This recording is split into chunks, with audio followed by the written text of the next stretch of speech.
Viewer discretion is advised. The room is charged with the buzz of pre-show excitement, the usual hum of studio chatter that feels almost too familiar, too comfortable. The hosts of The View are poised in their seats, their faces masks of rehearsed confidence. Today's episode, another day in the political theater. Another round of partisan jabs, all masked under the guise of genuine concern. Today, something's different. Dr. Phil, television's most famous psychologist, enters the stage not as a guest of comfort, but as a disruptor. With decades of experience in real, in-the-trenches psychology, he's a man who has spent his career helping people through their darkest moments, never diagnosing from afar, never making judgments based on sound bites. As he steps onto the set, there's a certain air about him, an unspoken calm, a quiet authority. He's not here to play the game. He's here to take it apart. The show begins with the usual banter. Joy Behar's smile is wide, too wide. She knows the moment she's been preparing for is drawing near. She's done her research. She's built her narrative. Today, Dr. Phil will validate her position, confirm her suspicions, and lend his professional endorsement to the arguments they've been building for years. The trap is set. In the midst of their playful conversation, she throws it out, casually, like a seasoned pro. "Dr. Phil, you know how this goes," she says, her voice tinged with a knowing tone, as if she's already seen the outcome. A lot of respected psychologists are saying that Donald Trump shows clear signs of narcissism. It's all over the news. I mean, what do you think? Is narcissism a mental illness? And if so, do you think someone like him is fit to lead? The question hangs there, loaded with assumptions. It's a classic setup, a political chess move dressed as a psychological inquiry. A calculated risk, she believes, but one she's certain will pay off. This is the moment where Dr. Phil will agree, affirm, and validate everything she's been saying for years. But Dr. Phil isn't just here to validate. He's here to expose. JFK leans back, his eyes never leaving hers, and for a split second he lets the silence fill the space between them. It's a subtle move, a calculated pause to let the tension build. And then, with the poise only years of experience can afford, he speaks. "Well, counselor, Dr. Phil begins, his voice laced with amusement but not quite a smile. That's a compound question, and I object. The studio laughs. It's a mild chuckle at first, as if they think he's making a joke. But his words aren't a punchline. This is a warning. The moment shifts. Joy's smile falters just a fraction, barely noticeable to the casual viewer. But for Dr. Phil, it's a signal. She thought she was setting the stage for a validation session, but he's already recalibrating the conversation. You see, Dr. Phil continues, people love to talk about narcissism, but they rarely understand what it actually is. So I brought something with me. He reaches into his briefcase, pulling out a copy of the DSM-5, the manual that psychologists use to define and diagnose mental health disorders. I thought we'd take a look, just to make sure we're on the same page, he says, his tone calm, deliberate, and unyielding. Joy's eyes flicker with a moment of surprise. This isn't the conversation she expected. This isn't about validation, is it? Dr. Phil seems to say with his unspoken gaze. It's almost as if he's holding a mirror up to her, to the entire room, to everyone watching. As he flips open the book, his voice takes on a rhythmic, almost hypnotic quality. Let's see. Narcissistic personality disorder, according to the DSM-5. Let's start with the basics. Confident that the list will confirm her point, leans in, eager to jump in with her own interpretations. She can almost taste the victory. But Dr. Phil is not playing her game. 1. Has a grandiose sense of self-importance. Leaned forward, her voice quick to echo. Check. Dr. Phil doesn't flinch. He continues reading, his delivery steady, measured, and without a hint of the drama Joy expects. 2. Is preoccupied with fantasies of unlimited success, power, brilliance. Smile widens. Check, she says, barely able to contain her glee. But then, something shifts. Dr. Phil looks up from his notes, his expression unreadable. Let's just pause for a moment here, he says, the calmness of his voice now carrying a hint of challenge. How many people do you think that describes? How many people, right here in this room, fit that description? The beat of silence. A powerful shift. The trap is no longer just about Donald Trump. It's about them. About the very people who thought they could use psychology as a political weapon. Joy falters. Her smile cracks for just a moment. A crack that's barely perceptible, but it's there. Dr. Phil's words linger in the air, thick with meaning. That's a lot of people, she admits, but the victory she felt moments ago has evaporated, replaced by an uncomfortable realization. And then, Dr. Phil delivers the line that would reverberate across social media, one that would become the defining moment of the entire interview. "Well," he says, his voice low and almost casual, but filled with unshakable conviction. "If you take out everybody who fits those characteristics, you're going to take out a lot of people, including some at this table."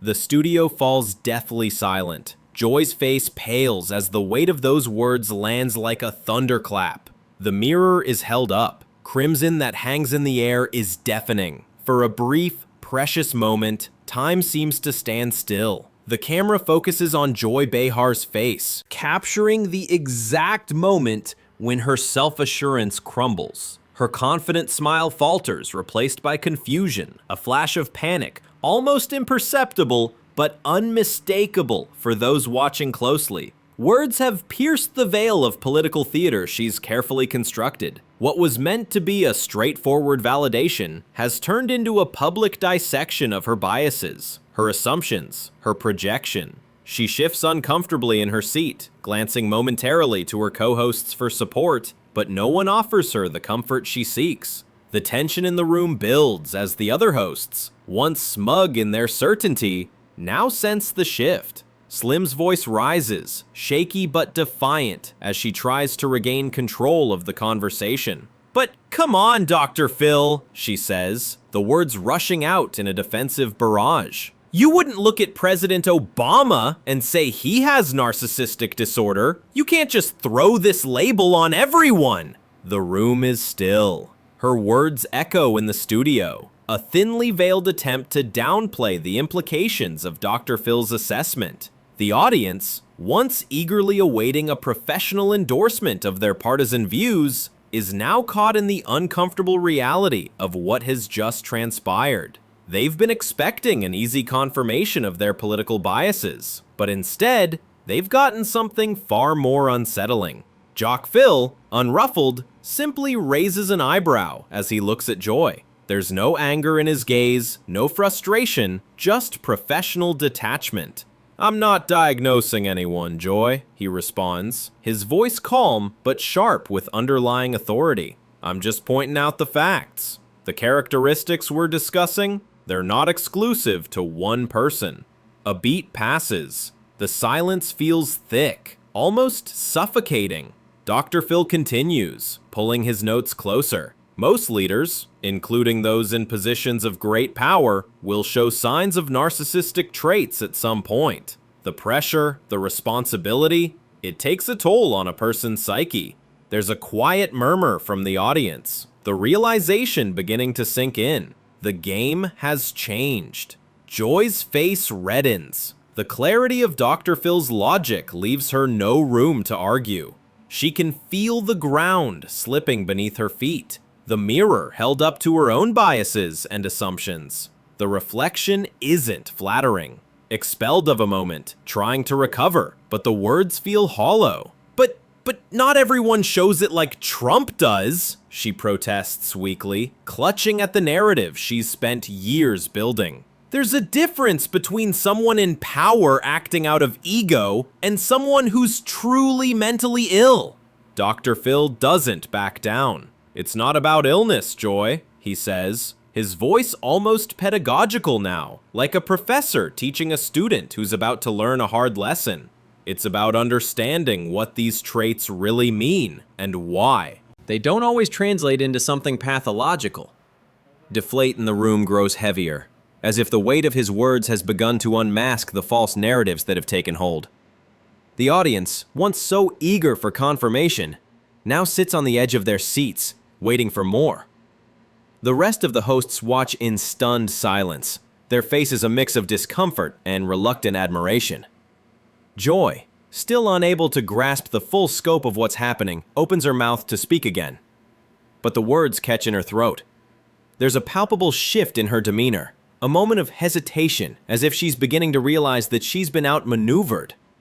The weight of her own biases, the desire for political ammunition, is now laid bare.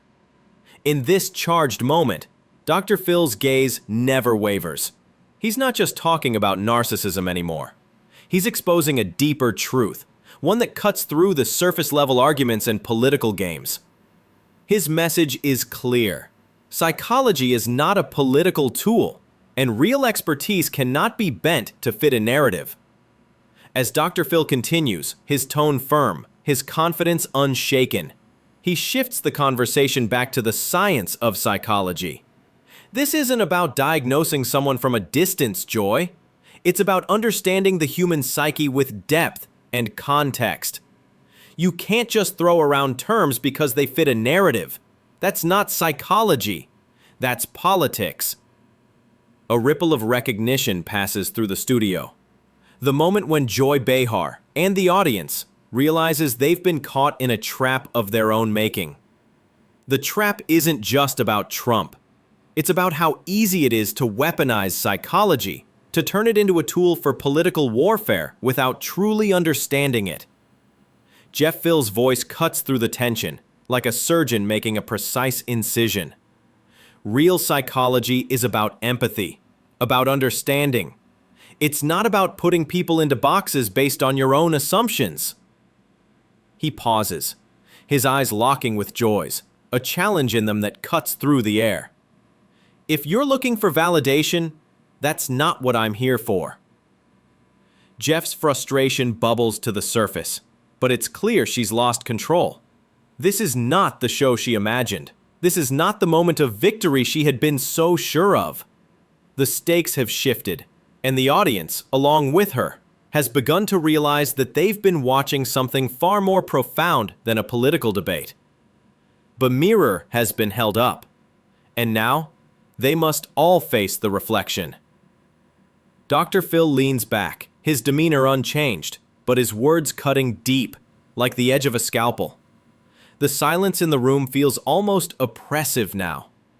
The hosts, once confident in their prepared lines, are now shifting uncomfortably, unable to find purchase in the terrain Dr. Phil has just dismantled. Joy, still stammering for control, has momentarily lost the narrative. Her earlier bravado is replaced with an unmistakable sense of discomfort, a subtle yet noticeable crack in her carefully constructed persona. She's been caught off guard, and the realization is slowly but surely sinking in.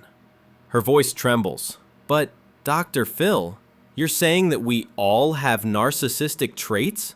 That we all? Dr. Phil raises a hand, not in a gesture of dismissiveness, but rather as if to slow her down, to give her time to grasp the weight of what he's saying. His eyes are steady, unwavering. He isn't here to indulge the game. He's here to remind everyone of what real expertise looks like. Narcissism, he begins, the word hanging in the air with an almost academic gravity, is not a black and white condition. It exists on a spectrum. And those traits you see, those traits that seem so obvious when applied to a political figure you despise, those same traits are visible in many of us, including some sitting at this table. His words land with the thud of truth, and the silence that follows is suffocating. Joy's face tightens, her lips pressed into a thin line as she processes the uncomfortable reality that she's being called out. The studio camera zooms in, catching the exact moment when the implications of Dr. Phil's statement hit home. Joy's discomfort is palpable, the slight redness creeping across her face, the fidgeting of her hands, the stiffening of her posture. But it's not just about her. Dr. Phil is exposing a deeper hypocrisy, not just of her, but of the entire media culture that's been all too eager to diagnose political figures from afar, without the nuance or context required for a clinical assessment. Joy, trying to regain her footing, lets out a strained laugh. "So what? You're saying I'm a narcissist too?" she asks, her voice dripping with defensiveness. There's a thin layer of sarcasm lacing her tone, but the effort to mask her unease is clear. Dr. Phil doesn't flinch. I'm not diagnosing anyone, Joy. But the traits we discussed, they are human traits. They exist in all of us, in varying degrees. But to diagnose someone based on watching them from a distance, that's not how this works. The other hosts, once eager to jump in with their own opinions, sit back. The room feels more like an interrogation now, the tables having turned in ways they hadn't anticipated. What started as a political attack on a figure they all loathe has now become a metaphysical examination, one they weren't prepared for. Dr. Phil's eyes sweep across the studio, taking in the unease of everyone in the room. He doesn't raise his voice, doesn't need to. His presence is enough. I know it's easy to draw conclusions when you're standing on the outside, watching someone on television. But the truth is, real psychology is about understanding people deeply, not just cherry-picking behaviors that fit your narrative. The hosts are caught in a moral quandary. They want to deflect, to steer the conversation back to where they feel comfortable, but Dr. Phil isn't letting them. He's not just presenting psychological facts, he's laying bare the flaws in their approach, their willingness to wield psychology as a weapon in their ideological battle. There's a momentary pause. Joy glances over at her co-hosts, searching for backup, but none comes. The studio feels like a pressure cooker, the heat rising as the weight of Dr. Phil's words presses in. Dr. Phil, seizing the opening, turns the conversation back to the heart of the matter. You're talking about narcissism, but the real question is, why is it so easy to use psychological language as a political tool? Why are we so eager to diagnose people we don't know based on what we see on television? It's a rhetorical question, one that hangs in the air like smoke, and it's one that no one in the room seems able to answer. The answer, of course, is simple. Psychology has become a convenient shorthand for partisanship. It's easier to call someone mentally ill than to engage with their ideas. It's easier to attack their humanity than to question the integrity of your own beliefs. But Dr. Phil doesn't attack. He simply holds up a mirror, and the reflection is stark. Blinds. Joy, her earlier arrogance now replaced by frustration, tries once more to assert control. You can't deny the behavior is there. The man's done some incredibly questionable things. Dr. Phil nods, acknowledging the validity of her concerns, but with a critical twist. Yes, behavior can be concerning, but that doesn't mean you get to diagnose someone without the context. Context is everything, and when you reduce complex human behavior to mental illness labels, you're not practicing psychology, you're practicing political theater. The air in the studio feels thicker now.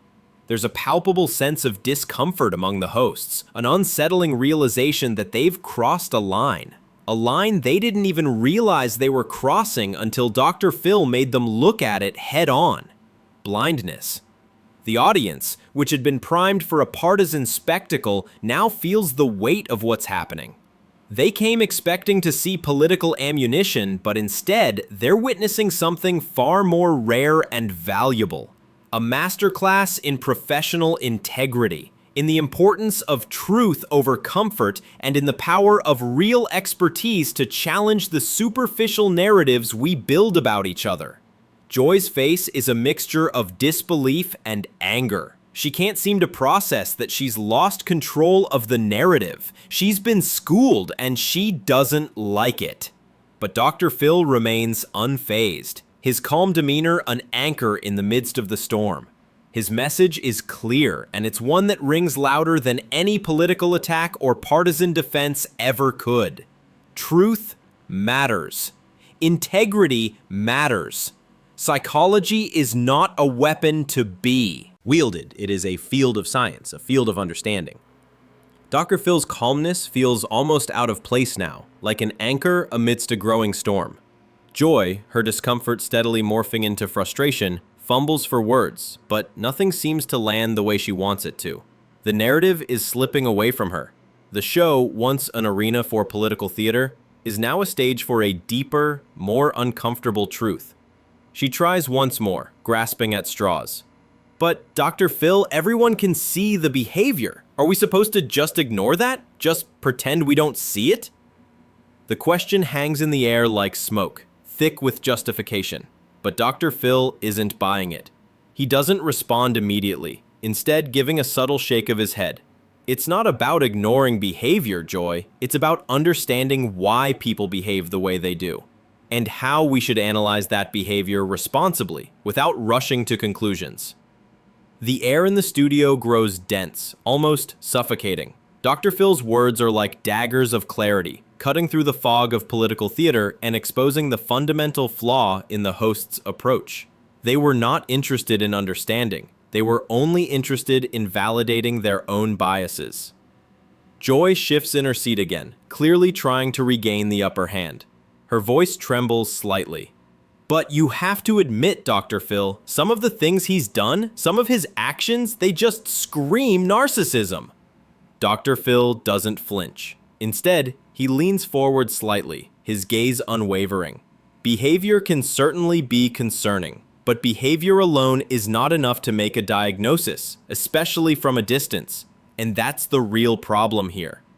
Letting his words sink in. The problem is not that we're concerned with people's actions. It's that we've reduced complex, multifaceted human behavior to a series of buzzwords. We've weaponized psychology, turning it into a tool for political attacks, for ideological warfare.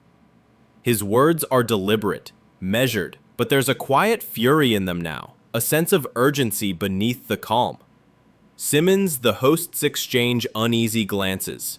This isn't just about a political figure anymore. This is about the larger societal trend of using mental health diagnoses as a shortcut to dismiss people with opposing viewpoints. This is about how psychology, once a respected, intricate field of study, is being hijacked for something far less noble. The weaponization of psychology to undermine opponents, to delegitimize them, to strip them of their humanity.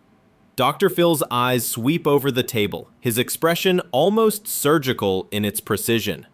When you start diagnosing people based on the way they make you feel, or based on a public persona, that's not psychology. That's a weapon. A weapon designed to make you feel superior, to give you a sense of moral high ground while simultaneously dehumanizing them other. And the tension in the room is palpable. Joy, the architect of this entire segment, now finds herself in a position she never expected, on the receiving end of a psychological lesson.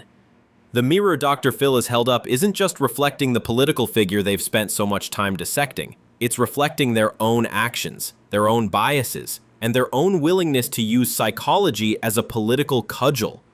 The audience watches in stunned silence, the truth settling in like a weight. There's no applause, no cheers, just a quiet acknowledgement of the significance of what they've just witnessed. It's not the explosive confrontation they thought they were going to see. It's something far more profound. A reminder that expertise isn't just about credentials or public recognition. It's about integrity. Joy looks at Dr. Phil, searching his face for any hint of backing down. But there is none. He's not here to entertain her. He's here to remind everyone that the integrity of his field matters more than the spectacle of partisan television. I didn't come here to make political points, Joy, Dr. Phil says, his voice softening just slightly but still carrying the weight of everything he's said. I came here to remind you and everyone watching that real psychology is about understanding. It's about empathy, not diagnosis from afar. And that's something we've forgotten in the rush to politicize everything. For a moment, the room is still. The hosts don't know how to respond. The audience, too, is left in a strange kind of quiet, as if the truth of what Dr. Phil has just said has left them with something to think about, something far more difficult than they were prepared for. Shields in her seat again, but this time it's not an attempt to assert dominance. It's an attempt to process. She's been exposed. Not just her political views, but her entire approach to psychology. The eagerness to reduce complex human beings to simple labels based on what fits her narrative. And then, in a final, almost ironic twist, Dr. Phil offers her the faintest of smiles. It's not mocking. It's not triumphant. It's a smile of understanding. a gesture that says, "I know exactly what you were trying to do, but it's not how this works." The conversation continues, but there's a palpable shift in the energy. The hosts, now aware of the depths of their miscalculations, try to steer the conversation back on track, but it's clear that the moment has already passed. The trap has sprung, and they are the ones caught in it.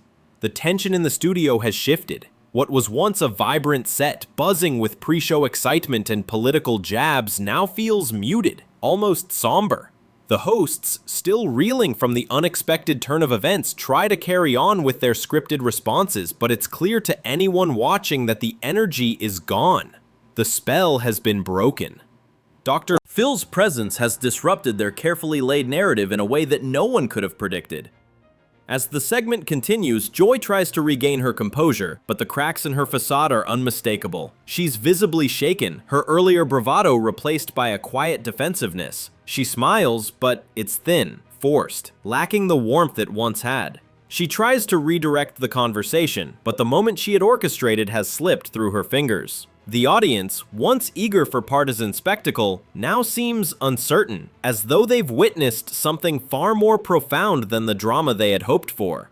Dr. Phil's eyes are calm, unbothered by the shift in energy. He's not here for applause or approval. He's here to maintain the integrity of his field, to remind the world that psychology is not a tool for partisan battles, but a science built on understanding, compassion, and professional ethics. Move on, but the damage has been done. The mirror has been held up to not just Joy, but to the entire concept of using psychology as a political weapon. The hosts, still shaken, find themselves in uncharted territory. They thought they were inviting an expert to validate their views, but what they received instead was a powerful reminder that truth has no allegiance, and that sometimes the most important thing an expert can do is refuse to play along with the game that others want to create. Finally draws to a close, Dr. Phil rises from his chair, the conversation having come full circle. There's no dramatic flourish, no sweeping exit, just a calm, dignified departure. He stands, adjusts his suit, and nods to the hosts, a simple gesture that carries more weight than any words could. But it's the look on Joy's face that speaks volumes. Her earlier attempt to control the narrative has been dismantled, and the mirror Dr. Phil held up has left a permanent mark. There's no triumphant smirk from him, just the quiet realization that the lesson has been learned, even if it's a bitter one, the kind of lesson that cuts through the politics, the rhetoric, and the spectacle. As Dr. Phil leaves the set, the hosts are left to process what's just occurred. They shift in their seats, unsure how to move forward. The conversation they thought they were going to have about a political figure has instead turned into an uncomfortable reflection on their own biases, their own assumptions, and the dangers of turning psychology into a political weapon. The camera lingers on Joy's face as she watches Dr. Phil walk off the stage, her expression a mixture of disbelief and frustration. She's been caught in a trap of her own making, and the mirror she tried to hold up to others has instead exposed her own reflection, one she wasn't ready to see. The audience, once eager for the political showdown, now sits in a quiet, almost uneasy contemplation. Some are angry, some are defensive, but for the more thoughtful viewers, there's a lingering sense that something important has been demonstrated here, that integrity still matters, that expertise can't be bent to fit a narrative, and that real psychology is about understanding people, not condemning them from a distance. As the credits begin to roll, the final moments of the segment replay in slow motion. Joy's face when she realizes she's been outmaneuvered, the subtle shift in the energy of the room, and above all, Dr. Phil's unwavering commitment to professional ethics. Sterile words he spoke, that psychology is a science, not a political tool, linger in the air, leaving a lasting impression. The aftermath of this conversation goes far beyond this one segment. Across social media, people react in real time to the moment Dr. Phil called out the weaponization of psychology. Supporters of Joy are quick to accuse him of being a partisan himself, of defending a figure they despise. But a more thoughtful segment of the audience celebrates Dr. Phil's stance, seeing in him not just a television personality, but a true expert willing to risk his reputation for the sake of truth and integrity. Psychologists, mental health professionals, and educators alike rally behind Dr. Phil's approach, praising his refusal to let psychology be reduced to sound bites for political gain. One comment echoes across social media. This is why the Goldwater rule exists. It's a simple yet profound reminder that diagnosing public figures without personal examination is not just irresponsible, it's unethical. And while the political conversation rages on, the real victory here is not one of political ideology or party loyalty. It's the victory of professionalism, of integrity, of the reminder that psychology is a field of science, not a tool for validation or a weapon to wield in cultural wars.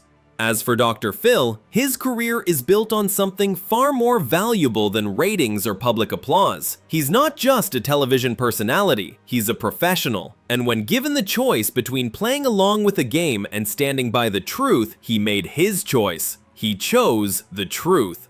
And in doing so, he reminded us all that real experts, those who adhere to the integrity of their profession, are willing to stand up for what's right, even when it's uncomfortable, even when it's unpopular. Dr. Phil didn't just walk out of that studio. He walked away with something far more valuable: the undeniable power of truth, the strength of professional integrity, and the knowledge that in a world full of political noise, some things, like the truth, will always matter more.